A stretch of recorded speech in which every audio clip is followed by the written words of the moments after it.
Back here, a local prototyping company is helping healthcare workers and those on the front lines fighting the virus by manufacturing face shields. Alan Morgan Jr. with Innovium says they have already donated dozens of 3D printed face shields to hospitals around the area, including Driscoll Children's, Doctors Regional, and Chris's Spawn.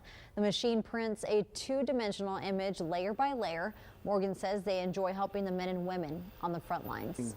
Knowing that what we do is helping people, making their jobs easier, making them feel safer and more secure at what they're doing when they're in potentially a hazardous situation. Healthcare workers can request a batch of face shields by sending an email to faceshields@innovium.com. The group is also selling another version of the face shield, and the money raised from the sales will go to support to the effort to continue donations to local healthcare workers. If you missed the email address, no worries. We're going to set it up on a link on our website, KIITV.com. Just search for this story.